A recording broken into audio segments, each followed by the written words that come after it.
because we kind of want to have control over things, right? We kind of want to have a plan, a calendar, maybe a spreadsheet, maybe a to-do list that we can tick off of how it's all going to happen. What is going to be the real plan? Can we get that, please? I need that. And we don't. But Paul keeps alluding to the hope that we have in Christ. He says, I want you not to be uninformed, and I want you to have that hope in Christ. And I think that's the plan. I think that is the resource that really gives us what we need. Hope. What English teacher wouldn't at this point pause and read a poem about hope? Not this guy. Emily Dickinson, a famous poem of hers, perhaps. Hope is the thing with feathers that perches in the soul, that sings the tune without the words and never stops at all. And sweetest in the gale is heard, and sore must be the storm that could abash the little bird that kept so many warm.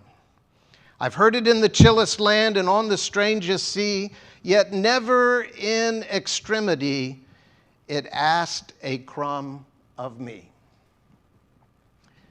Emily Dickinson lived a very hopeful life, and she seemed to have grasped, I think, one of the great metaphors about how hope works. Hope is like a small, fragile bird with feathers and an unimpressive skeletal system that somehow resiliently can face even the harshest storms and gales around. Hope has feathers and impresses us with its ability to withstand.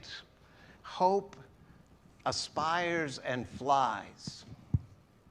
And that may be the greatest resource we could ever plug into. That may be the thing that we can really build our lives on. When you think about it, our hope is in Christ. Is that good news or is that bad news? In my mind, it starts out first as bad news. It's bad news, and it has a definite no to it because it discounts all my own ideas of what are the right words, what are the right plans, what are the known understandings and concepts. What is it that I can go do? Hope in Christ has a no to some of that. And then, at that point, comes back with this incredible yes. A yes that directs us where we need to go. At this point, I should ask, who would like a second poem? No one ever says yes when I ask that. 3 hands in the back. 3 hands in the back. All right. I was going to read it whether you wanted to or not, but look at this. Look at this. This is the choir cantata that's going to be given in December. The Splendor of Heaven. In there is a beautiful psalm. And it really gives a poetic sense, the thrill of hope. I'm kind of a big deal in the choir. I don't see what's funny about that, but I'm kind of a big deal in the choir. 2 weeks ago, I got a sticker in choir 2 weeks ago. I called my mom the next day. I'm like, Mom, I got a sticker in choir. And she said, Jimmy, that's never happened to you before.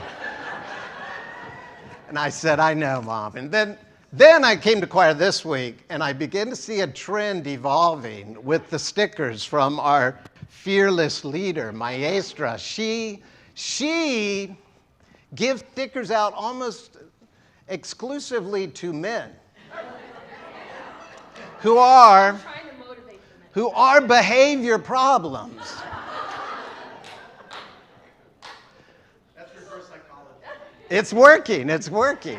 When you get the sticker, you're so proud of yourself. You know, it's like, because I've been thrown out of better choirs than this one before. So it's good. It's good. Yeah. Oh, the poem. Let me read it to you. The thrill of hope, you can see it in a mother's eyes. You can hear it in a baby's cry. You can feel it in the darkest night. The thrill of hope, heaven's promise to a world in need. Hope is the plan. Hope in God's sense of providing for us just what we need. Not the details, not filling in all of the subcategories that will meet our insatiable need to have it all figured out. No, hope says, we know God's in charge. We know God is going to bring victory, and we can trust in that. That can be what we need.